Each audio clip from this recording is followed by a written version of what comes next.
All right, good morning, everyone. Let's kick it off.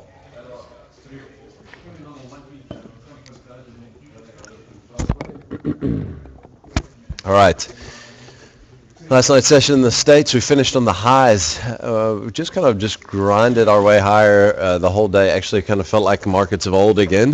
Markets from, call it 2.5 weeks ago again, where we make a small move higher in terms of the actual percentage gain, less than 0.5%, but the whole day was just kind of going on a drift up, and there was no volatility and not a whole lot of volume behind it. And that's what we saw again last night.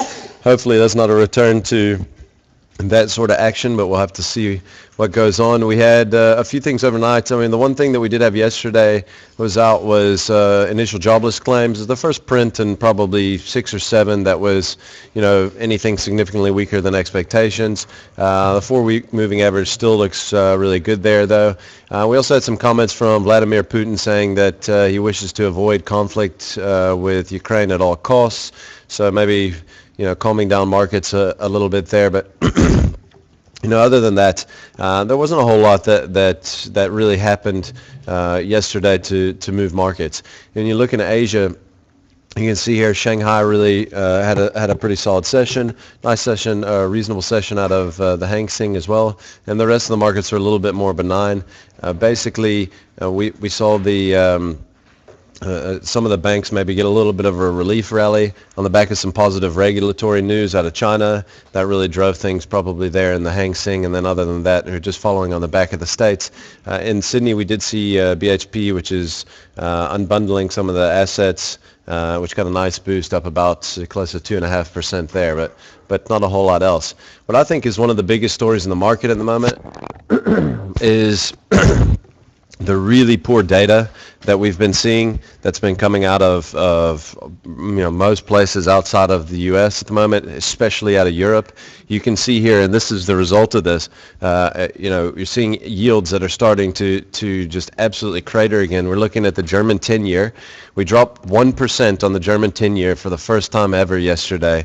Now the German 10-year trading significantly below the U.S. 10-year. I mean, the U.S. 10-year is at 240.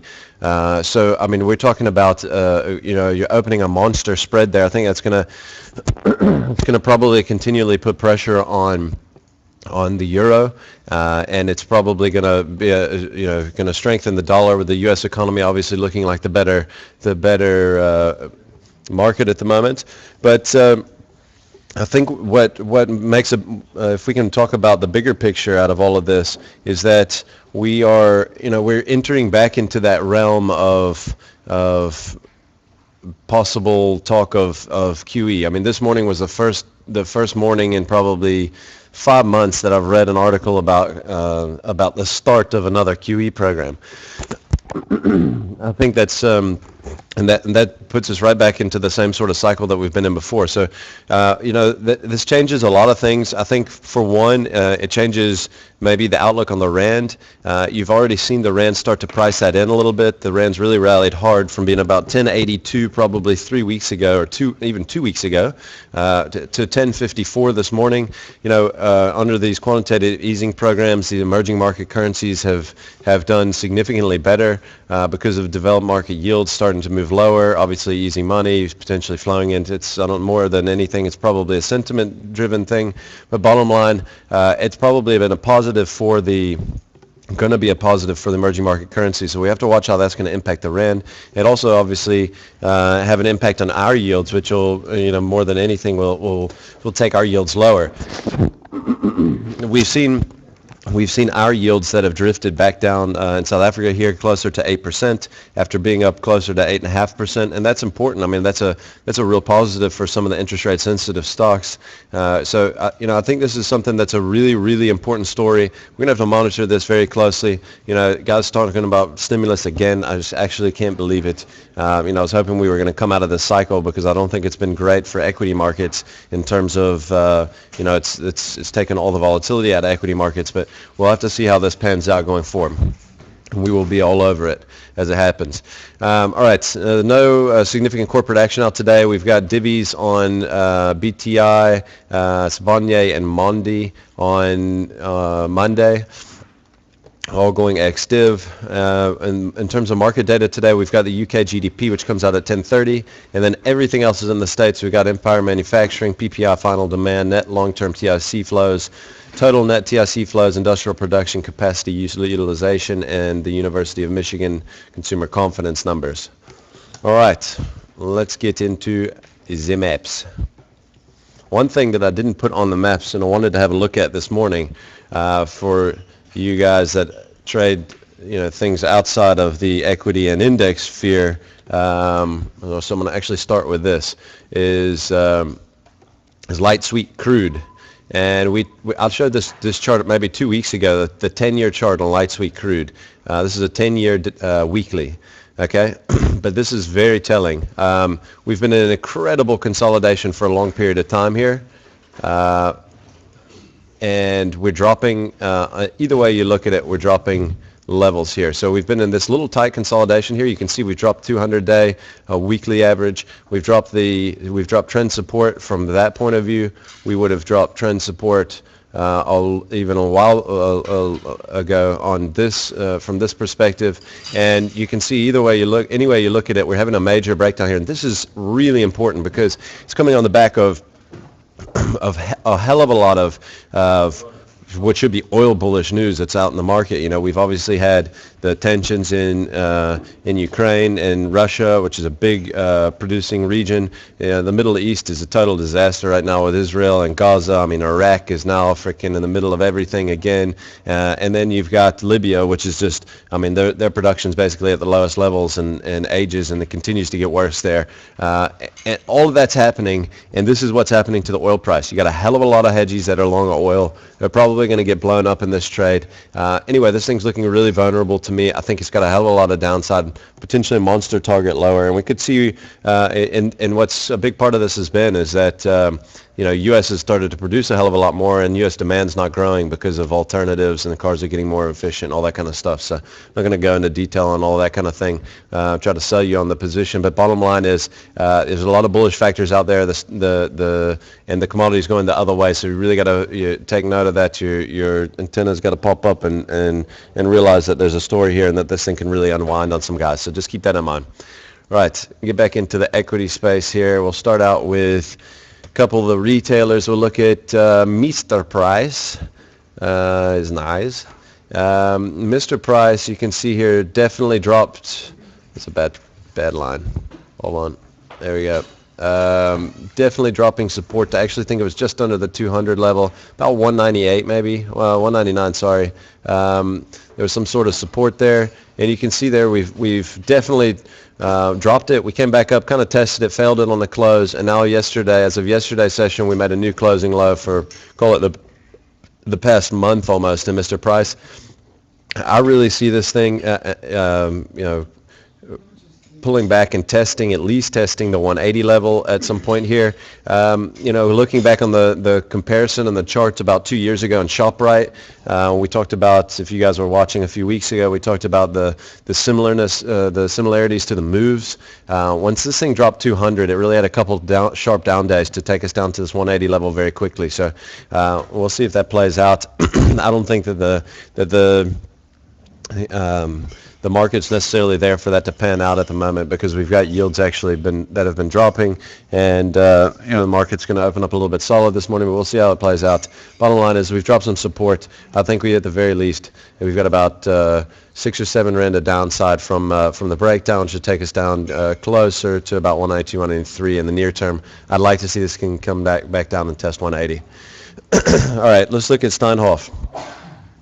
Steinhoff, we back this thing out. You can see there's definitely some major support going on here at about $53 at a point, You can see there we dropped 53 a couple sessions ago. We actually bounced back up, tested it on the nose, and we've reversed back down. I also think it's significant. 52 was also has some significance here as a horizontal technical level, and we've got that was where the the private placement landed or for the share issue, and you can see there, the guys that did take up the rights and paid 52, obviously have ended up paying more than what the price is now. Where this thing ends up bottoming out, I don't know, but I think this just kind of proves. A lot of us were talking about it yesterday. All these consensus trades, everybody loved this stock, and then all of a sudden, you see everybody getting in, and that's usually where the top is kind of marked. Dropping 52 here, I think, is significant. The next level of support probably somewhere down here, closer to 47. And I think maybe one of the reasons why this thing is also taking a bit of strain at the moment is simply because of Europe. And Europe's so weak, and they have so much of their earnings that are out of Europe, specifically. The numbers out of Germany recently, I think, have really put some worries in there. We have the German market selling off hard. This thing's looking to list in Germany.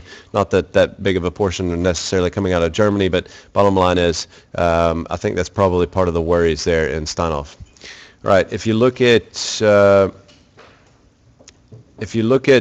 I mean, this chart is really setting up very beautifully in terms of everything is fitting into the blocks in terms of the lines and support and resistance levels.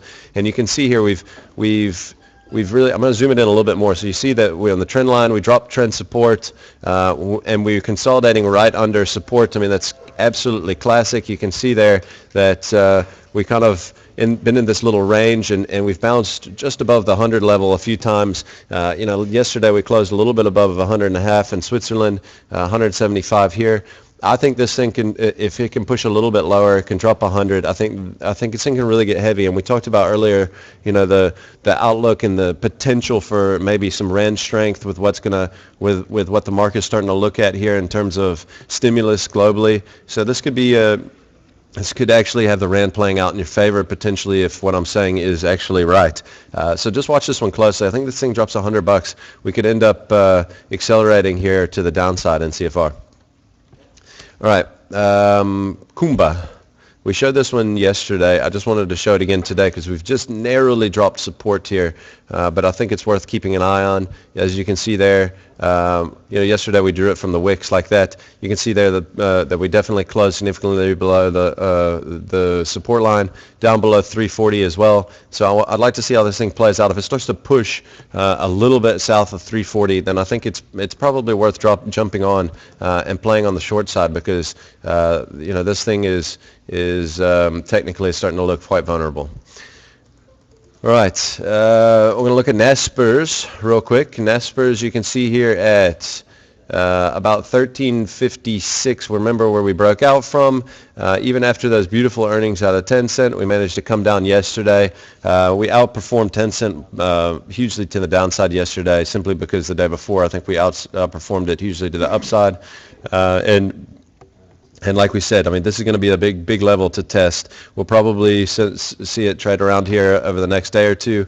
I do think that it's healthy, personally. I think that that we did have some good numbers. A lot of people had those numbers priced in. A lot of positiveness out there. I don't know if everybody's in this position already. They could be, so be careful of that. But bottom line is we're going to need to see it hold, improve itself above 1355 here, and if it can do that, then I think we could have a nice move into the year end to the upside and to new record highs.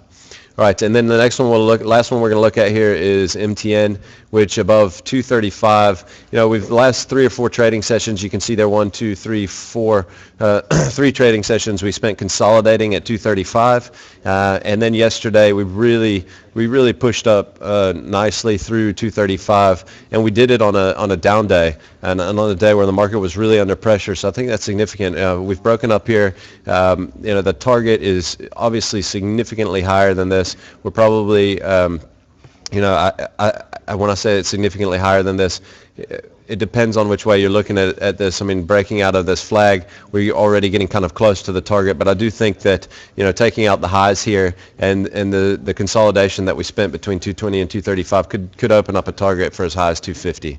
So keep that in mind, that there definitely could be some upside left potentially in MTN. And that's it for today, guys. Good luck out there.